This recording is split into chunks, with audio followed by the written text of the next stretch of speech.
15 minutos, ya con la presencia de nuestro columnista Enrique Ise. ¿Cómo le va, Enrique? Buen día.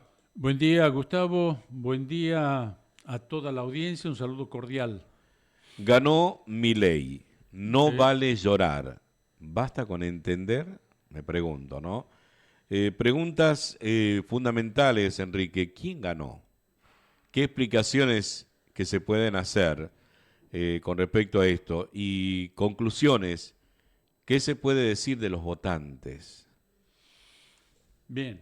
eh, eh, Pregunta, ¿no? En primer lugar hay que decir que no solamente ganó Milei, también ganó Trump, también ganó el mercado, también ganó los dueños del país, ganaron en esta elección. Con un 40, un poquito más, por ciento de los votantes, ¿no? ¿Quién perdió? Indudablemente que perdió el peronismo y perdieron todo lo que puede ser oposición o lo que significa un 60% del electorado que la está pasando mal y no ganó, perdió. Eh, Ganó el mercado también, ¿no? El mercado, especialmente el mercado financiero, ganó, está ganando. Eso es fundamental. Hay que entender que hoy por hoy, por ejemplo, Patria o Colonia no tiene el mismo predicamento que en los años 60, 70. Norteamérica no es el imperio hoy, capaz que es una especie de amo, objeto de deseo, de querer ser como Norteamérica, quererse asemejarse, ¿no? Eso fundamentalmente. En segundo término, hay que entender que había un voto con miedo, ¿no? Un voto con miedo. El kirchnerismo solamente apostaba a frenar a Milei y se hizo la gran campaña, ayudado por Trump, no solamente con el rescate económico, sino fundamentalmente de que si no se ganaba, el lunes iba a ser negro, iba a haber una crisis y la gente no quiere vivir más mal de lo que está viviendo. No quiere una crisis, quiere un poco de seguridad. Ahí también juega un poquito las explicaciones de la estabilidad, de que por más que suban los precios y que el sueldo no alcance, la inflación es corrosiva y la gente por lo menos quiere tener una especie de previsibilidad de que los precios no van a estar tan distintos de lo que estuvo el mes pasado, ¿no? La estabilidad y la estabilidad de la inflación, ¿no? También hay que entender que Milei hizo una gran campaña con los medios de comunicación alternativos, con TikTok, siempre con un mensaje segmentado a diferentes lugares. Milei volvió a enganchar con la juventud, eso es indudable. A un amigo me decía, nos ganaron con 12 segundos de TikTok. Bueno, lo que pasa es que la campaña de Milei estaba hecha en función de segmentos y diferentes mensajes a diferentes sectores, ¿no? Eso es muy importante hoy con los medios, por supuesto que también hubo pautas de por medio en los grandes medios de comunicación social. Pero fundamentalmente la campaña es, Milei tuvo una épica, tuvo una narrativa de decir las cosas no terminan en la elección, vamos a iniciar.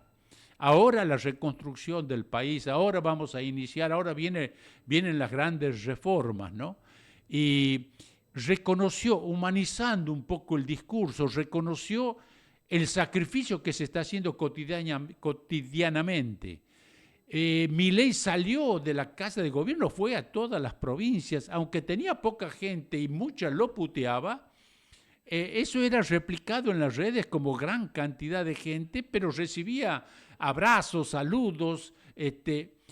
Milei se constituyó en la marca ganadora, era él que ganó. ¿Quién lo conoce a Fargosi? ¿Quién conoce a la gente que votó en Córdoba? No, era Milei la marca, ¿no? Era el que logró aglutinar, vamos a decir, ese 40% que siempre vota siempre vota de la misma manera con sus intereses y con sus miedos, ¿no? Y con su miedo a que gane el peronismo también, ¿no? Eso hay que decirlo. Vamos a escuchar a Peroncho Delivery haciendo también un análisis desde otro punto de vista. Quisiera rescatar esto de la épica de Milei, ¿no? Porque la gente decía, no aflojen, él decía, no aflojen ahora, ¿no? Les reconocía el esfuerzo, no aflojen ahora, para que valga la pena, no volvamos atrás, sigamos adelante. Y la gente le creyó a eso, ¿no? Lo plebiscitó de vuelta, le dio una cuota de paciencia. Ante el lunes negro optó por esto, ¿no? En un 40% que se ve como monolítico en todas las elecciones. Escuchémoslo a Peroncho Delivery ahora. Hubo un mes entero para que el gobierno apelara a un rescate millonario por parte de los Estados Unidos e instalara un miedo a que todo explote, que, también hay que decirlo, nosotros manejamos como Chano de Tan Biónica a su camioneta. Cuando los libertarios instalaron la campaña "Ojo que si ganan los cucas, explota todo", nosotros respondimos con un ¡Sí! ¡Que explote todo! Votá para que se vaya todo a la mierda. Si hasta cuando sale a cantar cree que está haciendo algo histórico, imagínate cuando gana elecciones de la manera en la que la ganó. Hoy Milei se pone 6 camperas. Hoy Milei se cruza con Jesús y le dice: "Cuca roñoso, tu papá me quiere más a mí que a vos". El peronismo resiste, pero no remonta, sin mensaje convocante, sin unidad plena y sin poder movilizar al electorado ausente. Algo me dice que, si no empezamos a hacer campaña con propuestas un poco más creativas que frenar a Milei, nos vamos a quedar sin líquido de freno y la vamos a chocar de nuevo. Lo digo como candidato, ¿eh? Mi propio discurso no tuvo más propuestas que saber que alguna vez resolvimos estos problemas, y apelar a esa nostalgia no alcanzó. Ahora tengo que hacerme una colonoscopia para ver dónde quedó la enumeración de los logros del kirchnerismo. Ya mismo, por no decir ayer, tenemos que salir a mostrar que si gana el peronismo no hay un lunes negro, no se rompe todo, se reconstruye todo, porque solo frenar a Milei es como el salario con Milei, no alcanza. Hay muchísima tristeza hoy, eso es innegable, pero vamos arriba. Perdimos una elección, pero no la memoria. Bien, hay un 60% de gente que la está pasando mal, pero es dispersa, no toda es peronista. De hecho, la izquierda sumó un 10% de votos y hay muchos votos dispersos. La oposición podría haber presentado una alternativa, y el voto antiderrumbe con la campaña de Trump en el rescate. Milei la economía sigue estando al precipicio si no tiene el respaldo norteamericano, ¿no? Pero la gente, el miedo a ese derrumbe, el miedo a una crisis más fuerte, opaca todos los otros sentimientos, todas las otras emociones. El miedo es invasor, anega todo, y frente a eso la gente prefiere tranquilidad, prefiere algo previsible, algo más estable, ¿no? Por eso le dio una prórroga a Milei. Hay otra cuestión. La gente no vota moral. La gente no vota moral.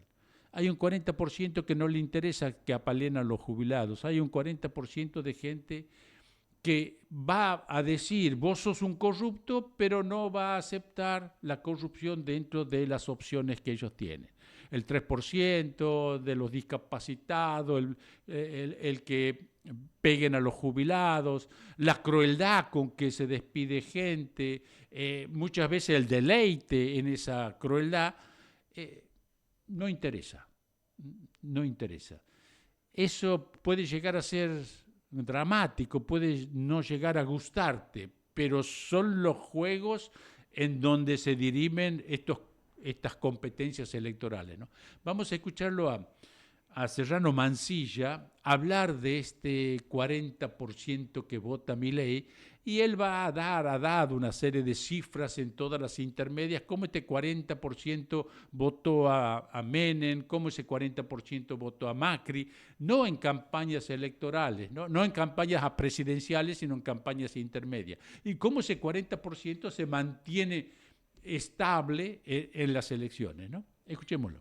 Que hay un 40% de la sociedad argentina que es absolutamente fiel a unas ideas, a unos valores, a un odio, a un miedo a que llegue la otra opción política. Esa fidelidad del 40% es lo que explica la victoria de Milei, porque ha logrado representar y cohesionar a ese 40%. Votan para que no vuelvan los otros, votan por odio, también votan por convicciones. Y yo creo que a veces nos confundimos en creer que ese 40% es la totalidad de la sociedad argentina. Y este 40% va a votar siempre, sí, claro que sí, como sujeto fiel a ideas de derechas, neoliberales, conservadoras, está siempre presente. Y esa es la gran victoria de Javier Milei. Ahora hay una contracara política, que también hay que tenerla en cuenta. Milei está muy lejos de ese 53,9% que aglutinaron en la legislativa.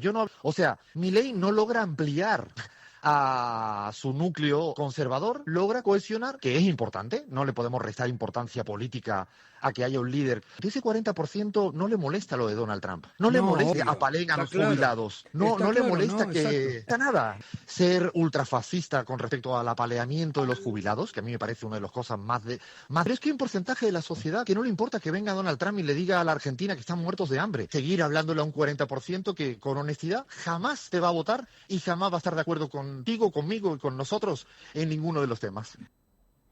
Bien, este para mí es un tema clave a quien le habla lo que hoy se llama la oposición, ¿no? Y justamente hay que hablarle al 60% y no tratar de convencer a este 40% con todo lo que nosotros pensamos y decimos, con todos nuestros valores, con nuestros valores de igualdad, con nuestros valores de derechos, en fin.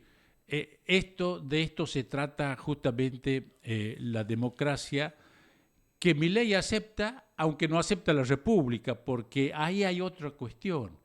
Él volvió a su épica, a su narrativa anticasta, y a él lo ve. Él es el único que no es anticasta para este 40%. Todos los demás y el Congreso que se le oponía y que lo hacía y lo ponía como gobierno débil, era la casta y sigue siendo la casta para ese 40%. La oposición, todos los otros votos del 60% están dispersos, indudablemente, y no se logra un contrato, no se logra recomponer las relaciones del peronismo con ese 60%. Mantiene su caudal de votos, indudablemente, un núcleo duro que siempre vota el peronismo, pero no alcanza. Bien, las elecciones siempre nos enseñan, y muchas veces las argumentaciones no son tan válidas como las emociones cuando hay que ir y elegir un gobierno. Muchas veces las argumentaciones pierden ante la emocionalidad, pierden ante el miedo, pierden ante alguna memoria dura o que ha dejado heridas, y entonces tenemos que aprender esto. Muchos me decían, fue irracional el voto, ¿no?, a Milei. Yo creo que puede ser que sea irracional, que sea pura fuerza nada más, que no tenga racionalidad, pero a mí me da la impresión que no es así, que tiene un sentido y que tiene un contexto que hay que saber leer, y que si nosotros no logramos aprender, vamos a seguir chocando con piedra. Enrique, como siempre, formidable tu columna, gracias por acompañarnos. Gracias a ustedes. Enrique Isse en su columna semanal aquí en Radio Fantástica Multimedia.